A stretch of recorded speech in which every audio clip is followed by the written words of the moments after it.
জীবন যেখানে রঙিন, হাসি কান্না আর ভালোবাসা, মেঘে ভেঙে রোদ হাসে হৃদয়ে হৃদয় কাছে আশায়, দ্বন্দ্ব সংঘাতে জীবনের আয়োজন, মায়ের ডোরে প্রাণের আলাপন, প্রিয়জন প্রিয়জন প্রিয়জন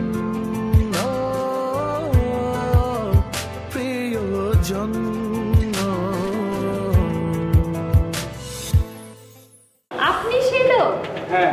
এই একে অ্যারেস্ট করো। ডাবের পানি কেন? আরে বাবা, ডাবের পানিতে তুমি মুখ ধুবে, ঘুমের থেকে ওটা ফ্রেশ মুখ দিলে অনেক ফ্রেশ লাগবে। এই যে আমি তো এখন বিয়েই করি। ভাই সাহেব তাহলে হাত চিপকে দেখুন না কোনো, মানে গটকালি করুন না কোনো আনার লাই। সে তো অনেক আগে সম্রাট শাহজাহানের বাপ অথবা ছেলে, সেই সময়ের ঘটনা, মানে ওই ফ্যামিলির কেউ আর কি। তা হবে কেন? ওকে, কোনো সমস্যা নেই, ঠিক আছে, তুমি বলো কি হয়েছে। তুমি লিক করছো, কে লিগে লিক করছো তুমি ভালো জানো। গভীর কারণ আছে, পুরাটা একলা খাইতে চাও, এছাড়া তো অন্য কোনো কারণ নেই। এদিকে চাও আমার দিকে, মাইনা খেতে পারবা না, মাথা রেখো। আমার কি দোষ? আমি তো সবকিছু চুপ করে একটা কথা বলবা না তুমি। একটা শেষ করে দিলাম, ভালো ভালো কথা বলি। দেখার ব্যবস্থা তুমি করবা, নজরে নজরে রাখো। আয় আর পূজারি কোথার গো?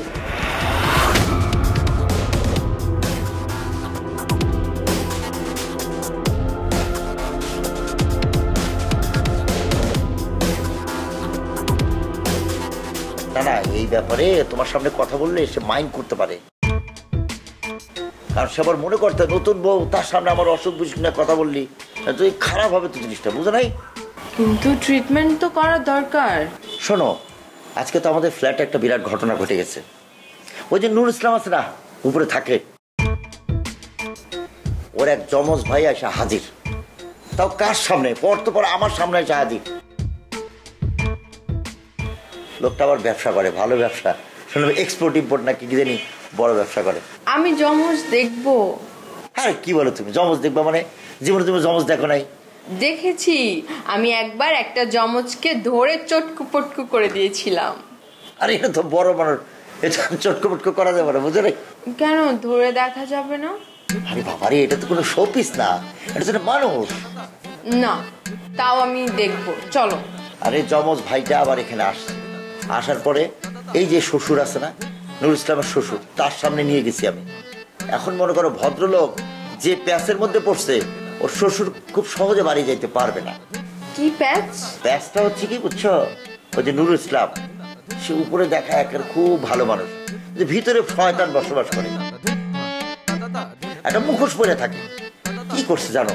সে বিয়ে করছে, ভালো কথা, কয়েকদিন সংসারও করছে, এখন ভোটারে গ্রামের বাড়িতে রেখে আসছে। আরে বেটা, তুই বিয়ে করছিস, বড় প্রায়োরিটি দিবি না? বড় তুই ভালোবাসিস না? বড় তুই নিয়ে রাখবি না? তোর কাছে রাখবি না? চিন্তা করো কিরকম মানুষ। সবাই তো তোমার মতো এত ভালো না বাবু। সব যদি আমার মতো হইতো, তাহলে পৃথিবীটা অত সুন্দর হইতো, কোনো ঝামেলাই থাকতো না পৃথিবীতে। মনে করছে জর্জ ডাব্লিউ বুশ, এ যদি আমার মতো হইতো, তাহলে এই যে মধ্যপ্রাচ্যের যে একটা গ্যাঞ্জাম আছে তেল নিয়ে, এইটা নিয়ে যে গ্যাঞ্জাম মাথায় রাখছে মুসলমানের মধ্যে, কোনোদিনও হইতো না। কিন্তু এটা বুঝতে পারছো? কেন হতো না? কেন হয়তো বুঝো নাই? যেমন আমি, আমার মতো যদি হইতো, যেমন আমি যুদ্ধ বিগ্রহ, মারামারি, হানাহানি এগুলো পছন্দ করি না। ডাব্লিউ বুশ যদি আমার মতো হতো, তাহলে মধ্যপ্রাচ্যে মারামারি হইতো না। বুঝো নাই তুমি? সেটাই তো, তুমি প্রেসিডেন্ট বুশ না হয়ে রবিউল কেন হলে? সেটাই আমার দুর্ভাগ্য, সেটা আমি নিজেও বুঝলাম না। আমি বুশ না হয়ে কিসের জন্য রবিউল হইলাম? আমি বুশ হইতে পারতাম না? অবশ্যই আমি হইতে পারতাম। আমার মনে হয় কি জানো, তুমি আমাকে পাবা বলেই বুশ হওনি, কারণ ওই বুশ বেটাকে তো আর আমি বিয়ে করতাম না, তাই না? সো ওর তো না। আসলে একদিন আপনাদের জামাই আমাদের অফিসে গেল, যাওয়ার পরে আমি তাকে বিয়ে করলাম। সেক্ষেত্রে আমি অবাক, সেও আমাকে দেখলো, আপনার কাছে আসলাম। অনেকক্ষণ আমরা দাঁড়িয়ে দাঁড়িয়ে একে অপরকে দেখলাম, একদম একই রকম, বলার ভয়েস একরকম, সবকিছুই একই রকম। তাহলে আমি একটু অন্যভাবে কথা বলি, আমি তো ইংলিশ মিডিয়ামে পড়ছি, সে ওইভাবে কথা বলে না, শুধু কথাটা খালি সব কিছু এভরিথিং ইজ সেম। অফিসে সবাই দেখলো। দেন মাই ফাদার, আমার যে বালক পিতা, সে চেম্বার থেকে বের হয়ে আমাদের দুজন দিয়ে দেন। আচ্ছা ভাই সাহেব, হাতেন কি ডাক্তার কে? আপনার সানের লকে একটু মুখটা বন্ধ করতে বলুন, তাহলে আমি আর কিচ্ছু বলবো না, আমি এখানে চুপ থাকবো। আন্ডারস্ট্যান্ড? আচ্ছা ভাই সাহেব, অসুবিধা নাই, আমি যে মুখের মধ্যে তালা আটকে দিয়েছি আর কি, বলি ফেলেন। ভাগ্যের কি নির্মম পরিহাস, আমি তো সেটাই চিন্তা করতেছি। একই মায়ের সন্তান, দেখা তো একদিন না একদিন হবেই। আমি আসলে নিঃসন্তান। আমার বর্তমান বাবা মা আসলে তার কোনো ছেলে মেয়ে নাই, যার কোনো আমাকে ছেলের মতো ওখানে লালন পালন করছে, ওখানে বড় হয়েছি কোটিপতির ঘরে। আমি নিজেও এখন কোটি কোটি টাকার মালিক, বাট চিন্তা করেন আমার ভাই ছোট্ট একটা চাকরি করে এই শহরে। আমার ক্ষোভটা কিন্তু বাবা মার প্রতি ওইখানেই। আচ্ছা ভাই সাহেব, আপনার মানে যে মা বাবার কথা বলতেছেন আর কি, ইয়া কি মানে অরিজিনাল নি না নকল? তাহলে ভাই সাহেব, আপনি হাতার উপর মনে কষ্ট নিয়েন না, হাতারা সঠিক কামটা করছি, অরিজিনাল কামটা করছি আর হাতারা যদি আপনারা না বেশি দিত তাহলে আপনি বড় লোক হতেন কেন? আঙ্কেল, আপনার সানের ল আসলে ও কোনো মানে বুদ্ধিজ্ঞান মানে কমন সেন্সের এত মানে অভাব মানুষ নাকি? হ্যাঁ, এই তোমাকে সেল করে দিই। আমার খালা, যার 14 বছর একটা ছেলে ছিল, মারা গেছে, তার একটা বুড়িরা গভর্নমেন্ট মার্কা ছেলে দরকার, তোমাকে ওখানে সেল করে দিই। ভাই সাহেব, আপনি কি এখন আমাদের যে বয়স খরা গেছে, আর যে কোনো কাম হইব নি? থামো, একটা সিরিয়াস বিষয় শুনতেছি, তোমার জন্য কোনো কিছুই শোনার কায়দা নাই। যাই হোক, আমি যদি গরিব থাকতাম, আমার বাবা মার সাথে থাকতাম, আমি মনে করেন কিছু না খেয়ে থাকতাম, ভাতের মার খেয়ে থাকতাম, তারপর আমি একটা সত্যের সাথে থাকতাম, আমার বাবা মা অরিজিনাল। বাট আমি তো এখন এই মিথ্যার মধ্যে থাকতাম না, ঠিক আছে? না বাবা, সেটা তো ঠিকই আছে। আপনি চিন্তা করে দেখেন, আমার বাবা মা স্পেসিফিক, আমার বাবা চুক্তি করছে দলিলের মধ্যে যে সে কখনো দাবি করবে না, কাউকে বলবে না, কখনো সে স্বীকারও করবে না। চিন্তা করুন, এইরকম কিছু করার দরকার ছিল? হ্যাঁ না বাবা, ঠিক আছে, তোমার কথাই রাইট। সেটাই আঙ্কেল, মানে ভাগ্য আমার সাথে বিট্রে করছে। ভাই সাহেব, মানে খামাখা নিজের কপালের উপরে মনে করে যে দোষারোপ করতেছে। আজ যেটা দেখতে পাইতেছি নগদে, ভাগ্য তো অন্যরা ডালি দিছে মাথার উপরে। তোমাকে একটা কথা বললাম, কারো কারো টাকা দরকার, কারো কারো স্নেহ মায়া মমতা দরকার, বুঝছেন? আমার দরকার হলো মায়ের স্নেহ ভালোবাসা। তোমার তো টাকা, ইউ নিড মানি। হ্যাঁ, তুমি কি জানো যে বাবা, সম্প্রতি তোমার মা মারা গেছে? তোমার ভাই তোমারে বলে নাই তোমার মাঝে মারা গেছে? কি এখন ঘৃণা করলে আর কি এলাই কইব? হ্যাঁ, তো বলছেন যে উনি ঘৃণা করেন, তাহলে ওনারা কি কারণে বলবো? আমি তারপর চিন্তা করছিলাম যে আমি যাব, বুঝলি? সে তো আমার মা, আমাকে জন্ম দিয়েছে, ঠিক না? আমাদের পার্সোনাল হেলিকপ্টার যে পাইলট আছে, ওকে আমি জিজ্ঞেস করছিলাম যে যাওয়া যাবে কি না, শিডিউল কি অবস্থা। চিন্তা করছিলাম যাবো, বাট আর আমার ভাইকে আমি ফোন করি, সে ফোন ধরে না। আমি জানতে চেয়েছিলাম যে আমার মার কি অবস্থা, এই জন্য ফোন করছিলাম, বাট এটা ইটস মাই ফোন। বলো কি বাবা? আমার মা যখন মারা গেল, তার মুখটা শেষবারের মতো আমি দেখতেও পাবো না। তোমার বাবা এখন বাইসে আছে, যাবা নাকি দেখতে? হ্যাঁ আব্বা, সানসিকে কাজে লাগাই দি নগদে, মনে করেন হেলিকপ্টার উঠি আমরা যাই আর কি এক লগে।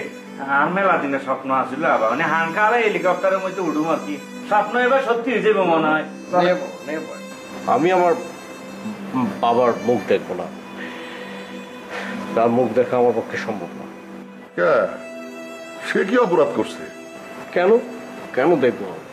সে যদি কাজ করতো ঠিকভাবে তাহলে তো এই পরিস্থিতির শিকার আমি হতাম না। আমি কেন আমার পালক বাবা মার কাছে আমি বড় হব? তার জন্যই তো হয়েছি।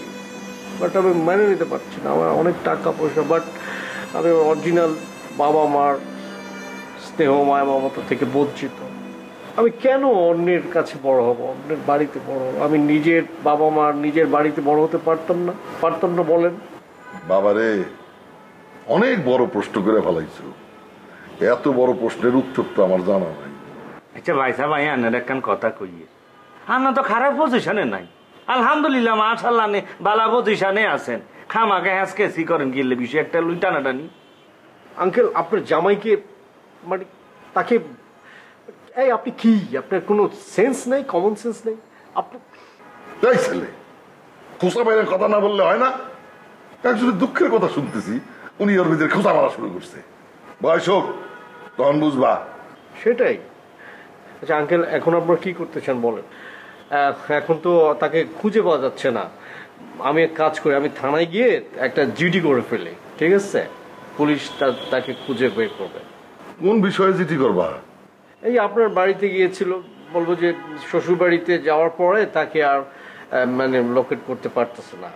এই তাহলে তো পুলিশ আমারে উল্টা ধরবো। না মানে আপনারা যে বর্ণনা দিলেন সেটা তো ওরকমই হয়, সেরকমই তো বললেন। হ্যাঁ, আমরা তো সেইভাবে বলি নাই, আমরা শুধু বলছি আমার মেয়েরে তোমার ভাই ফেলে রেখে আসছে, ওর সাথে এখানে আসার পর দেখা সাক্ষাৎ হয়েছে। আমাদের বাড়িতে তার যাওয়ার কথা ছিল, কিন্তু সে যায় নাই, পলাইছে। তাহলে তো আসলে পুলিশ মনোযোগ দিয়ে দেখবো না, বুঝবে না। তাহলে আমি যেটা লিখতে চাইছিলাম ওইটি লিখি, ওকে? আসলে বিষয়টা সেটা না। না আব্বা, আচ্ছা আপনার কাম আমি একটু আব্বা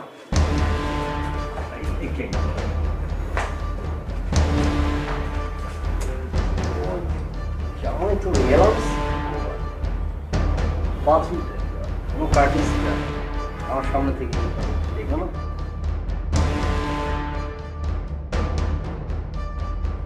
মনু ওই যে পুলিশ মাতারি না, ওই যে পুলিশ ভদ্রমহিলা তো তোর পরিচিত, তাকে একটু রিকোয়েস্ট করলে সে দিতে না টাকাটা ফেরত। কোথায় যাবো? থানা যাবো কি না? মুই কি আসামি? মুই কি শোন না ডাহাই যে মোর থানায় লই যাবি? সোডাই যাওয়া লাগবে, আসামি যাওয়া লাগবে। তুমি যাবা, যাই আমার ওই রিকোয়েস্ট করবা যে ভাই টাকাটা ফেরত দেন।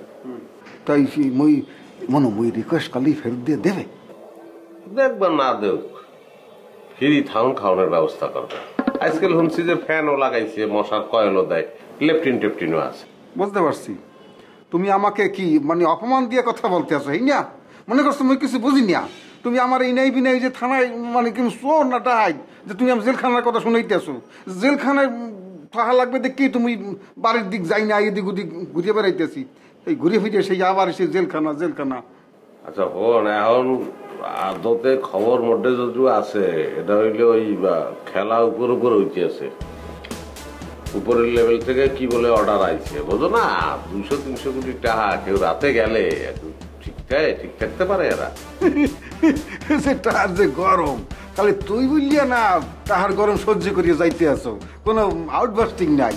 আর ওইখানে যদি খালি আমি হইতাম, আর টাহা যদি থাকতে মোর পকেটে, মোর দ্বারে সোফরাই যে কয়ডারে পানতে হালাইতাম আর কানের গ্লু ছুটেই ফেলাইতাম, শুধু বলতেই পারি না। তুই বুঝলেই সম্ভব। কি হাসই কইছি?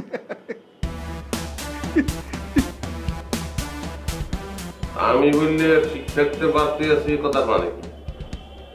তার মানে তুই বিশ্বাস করতে আছো যে টাকা আমার মধ্যে আছে? এখন ফোন দেখবো, এত প্যাঁচ মারিস না দাদা, এত প্যাঁচ করলে মুই বুঝি না, করে এমনি মাথা ঘুরাইতেছে। তুই খেলে মরি একটু লঞ্চের ব্যবস্থা করতে, জীবনে আর কোনোদিন কিছু চাবো না, তো চাওয়ারই থাকবো আমার জীবন। এই পেলে সন্দেহজনক কথা বলে লঞ্চ তো পাবি না, একটা পঞ্চ পাবি না। এই যে আব্বা মানে সিটুশন দেখি আর গ্যাস লোকের কথা মনে হচ্ছে, বুঝছেন যে এত বিজ্ঞাস হয় না আগে তার কুত্তা হামলা। হ্যাঁ, অবস্থা তো হিচ্ছন কিরবেন। ও যা বলতেছে তা তো না। আমার কি মনে হয় জানো, ওরা দুই ভাই মিলে আমার ভয় দিচ্ছে। ওই তো করে আব্বা, অসম্ভবের কিছু না। এখন করবাটা কি কি করবা? কেন তো ঠিক আব্বা, পুলিশে জেরার মধ্যে হইলে তো একটা মুসিবতের মধ্যে হরি যাবে না, কিরবেন আব্বা? আমিও তো বুঝতে পারতেছি না কি করব না করব। আর কি মনে হয় আব্বা, আনের কথা ঠিক, হাতার লগে বাইর লগে যোগাযোগ আছে মনে হয়। আমি তো বাজান আমার মেয়েদের সুখ চাইছিলাম, কিন্তু এইটা নিয়ে আমার সাথে এরকম করা কি ঠিক বাজান? না আব্বা, কোনো বাপ এটা ঠিক হনো, সঠিক হনো। কিন্তু এই ছেলে তো অনেক প্রভাবশালী মনে হইতেছে, মনে হয় অনেক টাকার ব্যবসা আছে। হ্যাঁ সেটা তো আছে মনে হয়, তখন কিরবে? কিচ্ছু করার নাই। আচ্ছা আব্বা, আর মাথার মধ্যে একটা জিনিস ক্যাচ করছি, এটা আবার সালাকি নত, দেখা গেছে হাতে আসল আঙ্গ ভাই। কি জানি বাপু, আচ্ছা এইরকম কান্না মানুষ কিভাবে কান্দে? এত বড় একটা গল্প কিভাবে বানায় বলে মানুষ, আমি তো কিছুই বুঝতে পারতেছি না। না আব্বা, আমি তো আশ্চর্য যাই, কেন সম্ভব? হাতের লোক এত ইনাই বিনাই কথা বলছি, কত অ্যাঙ্গেলে কথা বলছি, আকার ইঙ্গিতে কথা বলছি, হাতে তো লাইন ছেড়াও না, এত লাইনের মধ্যে আছে, ট্যাগের মধ্যে আছে, কেন সম্ভব আব্বা? আচ্ছা আব্বা, একখান কাম করবেন নি কোনো, হাতের ফাদারের কাছে ওকে ফোন দিবেন নি কোনো? ওর বাবার নাম্বার তো আমার কাছে নাই। আব্বা আনা সবসময় ইগে কাঁচা কাম করি ফেলেন, এটা আপনার একটা প্রবলেম। আনা হোলা মায়া বিয়ে করাইবেন তো বেআই বেআইনের লোকের যোগাযোগ রাখন লাগতো না, কানেকশন রাখন লাগতো না, এটা আপনি রাখেন না। ওই ফাজিল ছেলে, আমি খবর রাখি না তো কে রাখে? ওই নতুন মোবাইল কিনছি এই জন্য এখানে কোনো নাম্বার নাই। কেন? আচ্ছা ঠিক আছে বুঝছি, তাইলে একটা করে বলাটা আমার সঠিক হয় না। এখন কি করবো কও? আমি 5 বারের চেয়ারম্যান, এলাকায় তো আমার একটা মান সম্মান আছে, এভাবে তো হইতে পারে না।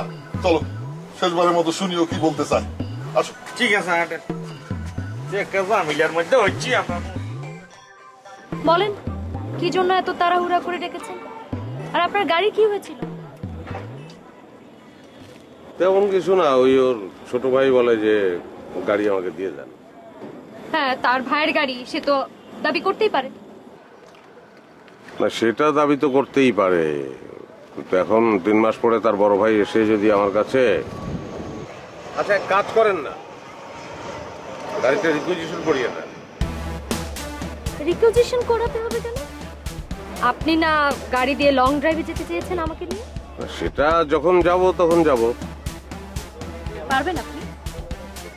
আমার তো মনে হয় আপনি কোনোদিনও পারবেন। চল আর কি করার, গাড়ি আমার বাড়ির গ্যারেজেই রেখে দেই, তারপরে আপনি যখন যেতে চাইবেন তখন নিয়ে আসবো। আমার তো সবসময় ইচ্ছে করে পাশাপাশি থাকতে।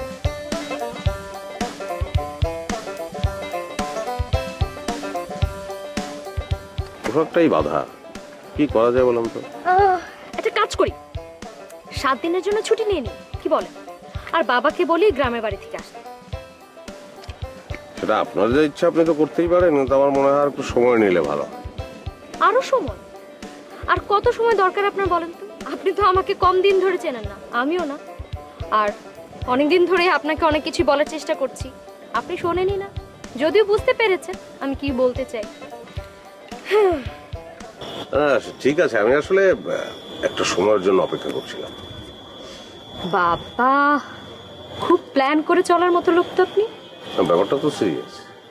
রিয়েলি? Very good. ওকে, আমি যাচ্ছি, এই যে আপনার চাবি। আসছি, ভালো থাকবেন। গাড়ি দিয়ে আমি আর কি করবো, গাড়ির ভিতরে যা ছিল তা তো আগেই সরাই গেছে, বাকিরা তো ছিল পুরাই নাটক।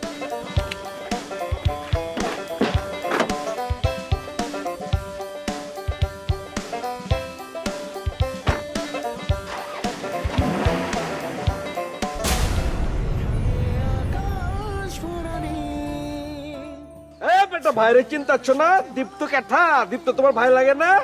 ও দীপ্তর কথা বলতেছেন? এই যে এই ছেলেটা না আপনার মেয়ের পায়ের কাছে গিয়ে হুমড়ি খেয়ে দাঁড়ায় থাকবে। হ্যাঁ, আর পায়ে বসে ওই জিনপুরি চাইনে মাটির তলে দাঁড়িয়ে দিয়েছে। জিনপুরি বলে গাছ, তবে মই তো আর জিনপুরির সাথে ফেস টু ফেস সামনাসামনি কথা বলি না, মানুষে বলে। যারা বলে হেরা কি জিনপুরির লোকে কথা বলছে?